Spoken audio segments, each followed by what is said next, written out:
Mas maganda po na i-relinquish na ni Inday siguro. Anyway, lumilini-lini na din siya, mga kababayan. May panahon siya sa mga issue tulad ng ICC. Hindi ba? Na kinasadlakan ng kanyang ama na sila rin lang, mga kababayan, yung may gawa ng problema.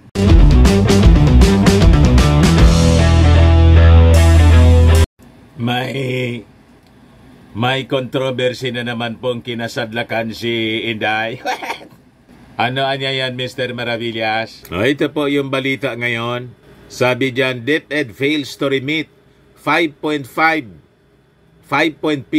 billion in teachers, other staff's taxes, insurance payments. Talaga naman anya, Mr. Maravillas. Kaduda-duda talaga yung DepEd ngayon na ang sabi sa latest survey, yung Okta Research, most trusted siya. Yung nag-survey pala po kasi kasama doon yung campaign strategies ni Inday. Kaya ganon yun.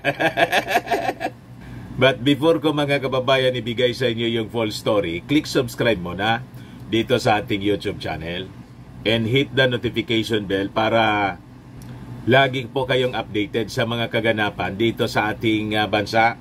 Like and share na rin po ninyo ng ating video. At wag na rin po ninyo, mga kababayan, na skip yung ating mga commercial ads para tuloy-tuloy lang ang pag-unlad ng bagong Pilipinas. Sa mga naghahanap pala po ng malinis and spacious fitness gym, punta lang po kayo sa aming Colossal Fitness Gym.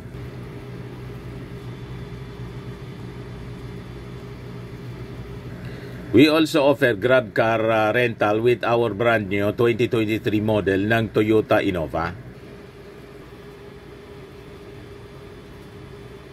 We also accept booking for those who are planning to travel via PAL and Cebu Pacific in other airline companies, local and international, and bills payment for Meralco bills, PLDT, etc.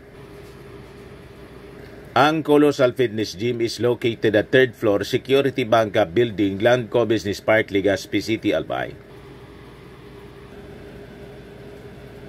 For inquiries, look for Jilon Maravillas. Contact number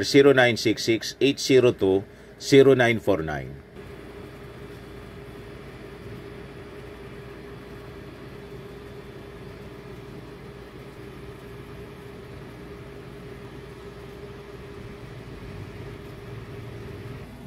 Ayos pa. Ayos na ayos niya, Mr. Maravillas. Di ano yan, Mr. Maravillas, na kwento? Ayan po, ang balita ngayon.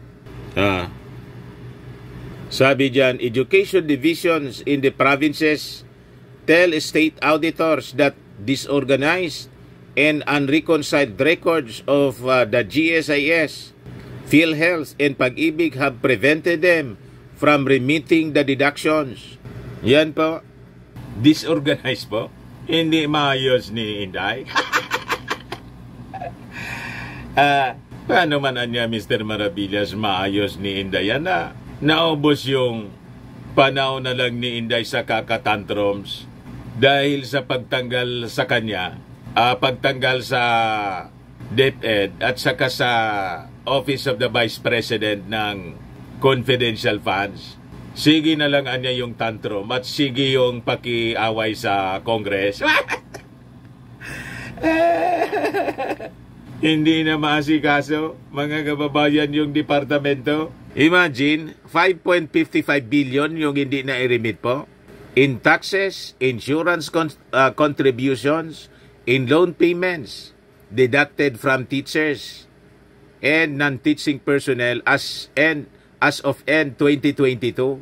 Remis, mga kababayan, si Inday sa kanyang trabaho. So sabi dyan sa balita, specifically anya, the Education Department failed to remit to the following government agencies and corporations. 4.47 billion pesos na government service insurance system. Contributions po ito. 307 million plus Philippine Health Insurance Corporation, 193 million plus Home Development Fund or Pag-ibig contributions ng mga teachers and non-teaching personnel. Pati buwis po, 572.6 million pesos sa BIR. Sa kabaga, mga kababayan, di ana niya Mr. Maravillas yung dapat gawin. Mas maganda po na i-relinquish na ni Inday siguro. Anyway, lumilini-lini na din siya mga kababayan. May panahon siya sa mga issue tulad ng ICC. Hindi ba? Na kinasadlakan ng kanyang ama na sila rin lang mga kababayan yung may gawa ng problema. At saka may panahon siya sa politika sa pakikipag-away kay Martin. Di ba? Mag full-time na siya, mga kababayan, sa politika. I-relinquish na lang niya itong DepEd as DepEd Secretary at ibigay sa mas kwalifikado. Anyway, doon sa mga congressional hearings po, hindi man makasagot si Inday. Laging tinuturo yung kanyang undersecretary. O, di ba? Yun ang nagpapaliwanag po. So, nagiging kahiya-hiya ang kanyang sarili, mga kababayan, as DepEd Secretary. So, sabi rito sa balita, the COA report for 2022 showed the following regional DepEd offices with the biggest unremitted amounts to the GSIS and their explanations for the failure to remit. Number 1, DepEd Region 3, Central Luzon, 435.1 million plus. Nai-remit lang 44 million plus. As of January 2023, the Division of Bataan, Nueva Ecija, Olongapo City, Tarlac Province, and Zambales were working with the GSIS to reconcile the remittance records. Tarlac City said the GSIS computerized system rejected its remittances. Number 2, galing dito sa amin, Bicol Region, 508.9 million pesos. Galing sa Catanduanes Schools Division, had remitted more than 500 million remittance daw to GSIS, leaving a balance of only 3.27 million at the end of 2022. Yung DepEd Region 6, Western Visayas, 2.1 billion. Marami. DepEd Region 9, Zamboanga Peninsula, 580 million. Yung teachers' records na with the GSIS were incomplete or unreconciled. Kita ninyo, hindi ma-supervise ng maayos po ni Inday. Kung iisipin po, ito ay mga dati na itong ginagawa ng DepEd. Pero hindi pa rin maayos po. Di ba? So sabi dyan, State Auditor said, the failure by the DepEd offices to remit the premium contributions deprived their employees of the opportunity to avail themselves of loan privileges, earn yearly dividends, and such other benefits, thereby causing undue injury on them. Pagkatapos, sige ang sigaw-sigaw ng mga DDS na ran-sararan. Hindi nga maayos yung DepEd po. Tapos, papatakbuhin pa ninyong presidente. Yung isang departamento nga po, hindi maayos. Pati yung performance ng mga mag-aaral doon sa PISA po, nangulilat ng todo. Yung mga bata, hindi makapagbasa ng maayos. Tapos, papatakbuhin pa ninyong Pangulo.